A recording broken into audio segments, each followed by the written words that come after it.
Everyone says we're living in a multipolar world now. But here's the thing. Multipolarity doesn't really explain the world we're in today. If it did, you'd expect different countries or blocs balancing each other across military, economic, and political power.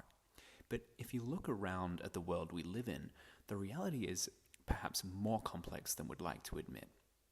We have the resident hegemon, the United States, a rising China, a revisionist Russia, all three with designs on their own spheres of influence. And we have other great powers like India, which has become the world's largest population, or even groups of countries like the European Union, which sometimes acts as a pole in a multipolar world. And each of these poles or centers of power act differently in different spaces. So when people call this multipolar, I get it, but the map doesn't really match the terrain here. And that's what I want to unpack in this video. What multipolarity really means, why the term itself perhaps falls short in explaining the international system, and what other ways we can use to think about global order today. Let me just set the stage for the way multipolarity is usually framed these days. After the Second World War, we had two giants, the United States and the Soviet Union, and most people agree that this was a bipolar system. Most countries, except for some non-aligned countries, had to line up behind one or the other. And then the Cold War ended, and the US came out on top. And for about 20 years afterwards, the idea was American primacy, American hegemony, American rules that were applied to an international system. That's the whole argument that John Eikenberry used, the liberal world order argument, that Washington would build the institutions and set the norms, and even countries that didn't like that necessarily, like China perhaps, would eventually buy into this system. That's the story. But where it gets a bit messy is when we ask the question, was there ever really a liberal world order, or was it just a liberal Western order? Because if you ask a lot of people in the global South, Latin America, Africa, even South Asia, they'll tell you this order didn't really look liberal at all. It was about hierarchy, intervention, and double standards. So even the foundation of this whole post-Cold War unipolarity narrative looks a bit different depending on where you're standing. And then you start to see cracks, not all at once, but event by event. First we had 9/11 and then the Iraq War. Suddenly the United States doesn't look like the legitimate global power it perhaps once did. And then came the 2008 financial crisis. The West exports instability to the entire world. For the first time we saw real cracks in the financial model that we'd all bought into. And then in 2014, Russia annexed Crimea. And in 2016, Brexit was another key moment where the West itself began to seemingly abandon the institutions that it had been building for decades. And then came Trump's first presidency. And that's when we really started to see the elements that we thought we had perhaps put to bed, like nationalism and economic isolationism. Those forces started to play a role again in not only American discourse, but also in countries in Europe and as well across Asia. And then COVID-19 happened and supply chains broke, vaccine diplomacy split the world into different camps, and then Russia invaded Ukraine in 2022, openly defying international law, and then Gaza, where suddenly it's not just about military power and spheres of influence, but also about sovereignty and dignity and the very things that the liberal order was supposedly standing for. And now, with Trump 2.0, you've got this sense that even the United States itself is no longer committed to the system it supposedly built. So global order, or what some refer to as the unipolar moment after the bipolar system of the Cold War, isn't collapsing in one big bang. It's been corroding event by event and decade by decade. So what do people mean when they talk about a multipolar global order? The easy answer people usually give is, we're in a multipolar world, and by that we mean power isn't concentrated in one or two states anymore. It's spread out among different countries. The argument for multipolarity usually recognizes that the United States still matters economically and militarily. It recognizes China's rise as an economic and military power, and it also recognizes Russia's disruptive presence and staying power in the international system. And it definitely recognizes the European Union's role as a regulatory and norm-setting power as well. And it can perhaps also account for India's momentum as a growing political and economic power in Asia. Sounds simple, right? But here's the problem. Multipolarity as a concept comes from 19th and early 20th century Europe, where we had balance of power politics, colonial empires. We did not have nuclear weapons yet. No international institutions like the United Nations, the International Monetary Fund, World Trade Organization.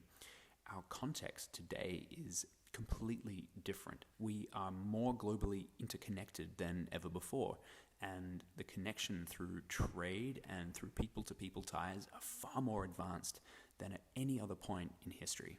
So if we just say multipolarity, we're basically mapping an old European idea onto a 21st century system that's actually way more complex in practice. At this point, I want to borrow a concept coined by a distinguished professor at the American University called Amitav Acharya. He uses the idea of a multiplex order, and I find it quite useful because it allows us to think about the world in the way that it actually works today, where no country dominates everything. The US, of course, still leads militarily despite having stepped back from its role in aid and development. China dominates in trade and is playing a larger role in international aid. The European Union, of course, has relative advantage in setting climate and digital regulations and can act as one bloc when it needs to when it comes to security issues like dealing with the war in Ukraine. But alliances in a multiplex system are no longer rigid. Look at Southeast Asia. Vietnam takes US security guarantees, but also takes Chinese infrastructure money. Saudi Arabia, for example, buys arms from the United States and joins the Mutual Defense Treaty with Pakistan and is now under a Pakistani nuclear umbrella. Turkey as well plays both NATO and Russia while also maintaining great ties with Europe and participating in multiple international human rights and security organizations like the Organization for Security and Cooperation in Europe, the OSCE, and the Council of Europe. That's not multipolarity, that's multiplexity. Overlapping systems, issue-by-issue alignments, and built-in flexibility for middle powers to swing between larger powers depending on the issue when and where it suits them. And then it's not just about countries anymore. You've got corporations setting AI standards, philanthropies like the Gates Foundation shaping global health, regional groups like the European Union, ASEAN, or the African Union developing regional standards, even entire legal frameworks that both constrain and enable collective action between those countries on issues from security to defense to trade and economics. So instead of one neat order, it's a patchwork. It's messy, but that messiness is also what makes it quite resilient. Think about this. 57% of GDP growth between 2015 and 2021 came from Asia. Intra-Asia trade is now bigger than trade between Asia and the West. China's building supply chains now bypass the US altogether, focusing instead on Africa, Latin America, and of course the Middle East. So the liberal world order and the globalization that came with it isn't dead, it's just moving east. And that creates space for countries in the global south to play bigger roles, to hedge between great powers and stay non-aligned when they want to. They can attract investment because they're not locked into one camp, and that suits them quite well, especially as the international order, or this multiplex system, evolves and changes over time. So what does this mean for how we think about global order? It means the West versus the rest frame doesn't really work anymore. The massive growth of countries like China, India, Brazil, Turkey, these make the G7 look outdated. And then there's BRICS, which has a lot of symbolism. Okay, it's definitely split internally if you look at certain issues, but old formats like the Shanghai Cooperation Organization, the SCO, these are evolving to meet new demand for cooperation between global south countries and China in particular. A side note, if you want to learn more about the SCO, I just did a video on this, so go check that out if you're interested. So instead, we get these fluid minilateral arrangements.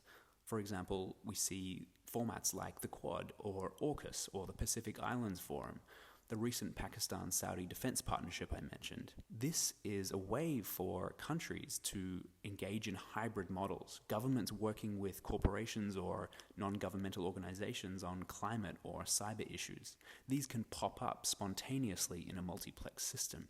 And the United States, that's still, of course, the most single powerful country in the world, but it's not the anchor for the whole system anymore. So where does that leave us? I'd say this: multipolarity is too simple. Multiplexity, or whatever term we land on, probably captures it better. Global order isn't gone, it's just changing shape. It's becoming more layered, overlapping, sometimes contradictory. And whether that makes it more stable or more fragile, well, that's the big question. Because if we keep thinking in old categories, bipolar, unipolar, multipolar, we'll miss the reality that the 21st century order isn't going to look like any of those. It's going to be something new, something improvised.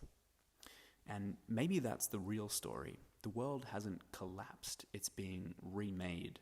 Not by one power, but by many all at once. Thanks for watching, and subscribe to my channel if you want to catch my next video. See you next time.